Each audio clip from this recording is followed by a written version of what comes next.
Hello everyone and welcome to an early access review of Slay the Spire. Slay the Spire is probably best described as a deck builder roguelite. You start the game with a base set of cards and then from there you build on that through a series of choices, upgrades, things like that. But before I get into the game too much, I do want to actually do something I don't normally do and talk about the settings a little bit. Mainly because I ran into some issues. This video itself is actually being cropped and made to fit the screen. The only way I could finally get it to display correctly and actually be able to record was to basically put it into windowed mode, not borderless windowed, but windowed mode, take it down to 1080p on a 1440p display, and then from there I am cropping that video down. I tried full screen and I couldn't get it to record. I tried borderless full screen and the whole thing would basically freeze up. I did that regardless of resolution. I dropped it down to 1080, tried 1440. I don't think there is a 4K option, but either way, I tried a few different options. Pretty much if you name it, I tried it. But I could not get it to display without having some issues. That being said, for most people, that's not going to be an issue. It was mainly an issue for me because I was trying to record video. So for most people, they'll probably throw it on full screen and it won't be an issue. So with that out of the way, let's go ahead and get to the game. So when you start the game, you choose a character. I think there are 3 classes right now in the game, at least that's the only 3 I see and the only 3 I've unlocked. Depending on what character you choose depends on a couple starting skills or really relics that you end up with. The other main difference is the starting deck of cards that you get. They're all still fairly similar. However, the main difference is with the cards you'll actually be able to unlock as you go through the dungeon. Some of them are available immediately, some of them are unlocked by multiple playthroughs. As you complete runs or don't complete runs, you'll gather basically experience, and that will slowly let you unlock more things like the additional classes and additional cards for each class. So let's actually talk about the game. So here's the basic gameplay loop. Once you start, you will choose a character, you will choose a path to start on the board, and then from there, you will make a few choices along the way on the map. At most of those points on the map, you're going to be dropped into combat, which is going to look a little bit like this. At the start, you'll be dealt 5 cards. I believe that is standard across all 3 classes. However, as you progress through the game, you can unlock certain things that will allow you to have more or less cards, and also add additional starting cards. Anyway, not important. Point is, you start with 5 cards. At the start of the game, they're fairly basic. 6 damage, 5 block, things like that. However, as you go through the game, those cards get more complicated. So in order to play those cards, you have to spend energy. You'll see an energy cost at the top left corner of every card. And then on the bottom left of your screen, you'll see right now I have 3 of 3 energy. So as I play those cards, I spend that energy to play those cards. So one interesting thing about the game is that you can see what your opponent is actually going to do the next turn. So for example, in this situation, I can see these enemies are both going to hit me for 5. So then I can choose to play 2 block cards to negate all of that damage and then hit them for 6, or hit one of them for 6. You can also see if they're going to play a buff or a debuff or a couple other things. Occasionally it will say question marks and you won't know exactly what they're going to do, but for the most part you're given enough information that you can make very strategic decisions about how you want to play the game. So once you've defeated an enemy, you'll see a victory screen where you'll be rewarded with gold and then a choice of 3 cards. It's at this point that you're actually able to kind of craft your deck. You're able to develop your deck into something unique, and this is really where each run is going to be different from the rest, because you're always going to be presented with different cards at different points. So what you may take one run, you may not take the next run because you've already developed your deck in a certain way. You may also be rewarded with potions and sometimes a relic, and I'll cover those both in a second.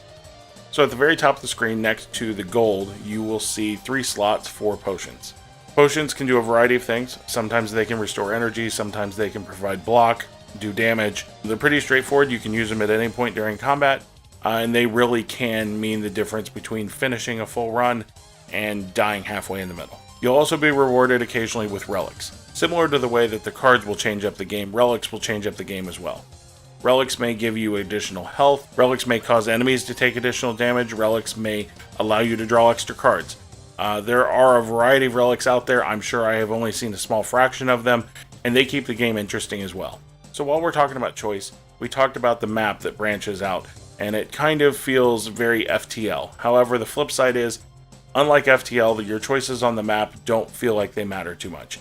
I feel like there may be a missed opportunity there for those choices on the map to really make more of an impact, for you to really have greater variety, but half the time, even when you click on a question mark, you still end up in a battle. There will also be times where you'll be presented with a choice, some kind of a storyline type choice. You'll be presented with a scenario and you can choose one of 2 or 3 or 4 outcomes. While these are interesting, they're not that interesting. A lot of times I would say the majority of them I've just avoided because the downside is too strong.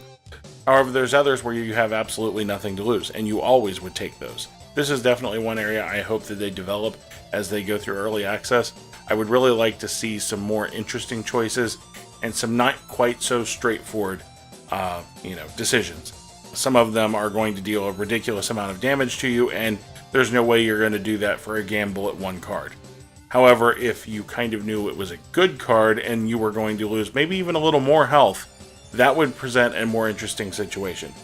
Or a relic that would grant you extra health, but at the cost of a significant amount of health now. Something like that could be a lot more interesting. There are also some bonfires on the map. They do almost exactly what you would expect. You can rest them and regain a portion of your health. However, you can actually upgrade cards as well.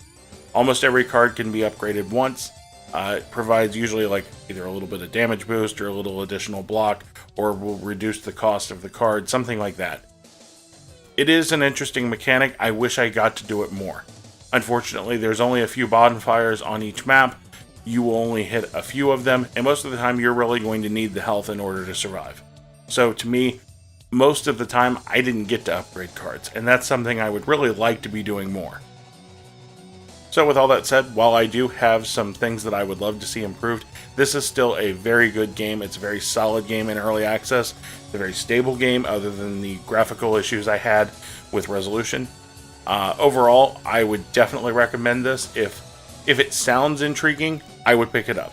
Right now, it typically runs $15, although I think on the Steam sale right now, it is $10.99, I believe, somewhere around there.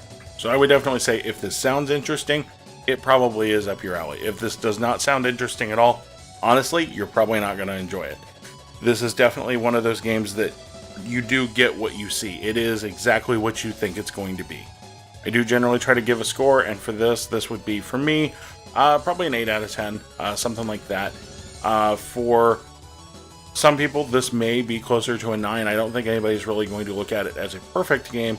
However, there is going to be a lot of appeal for certain types of people, especially people who really like card games. This is kind of a card game adventure, and this will really appeal to some people.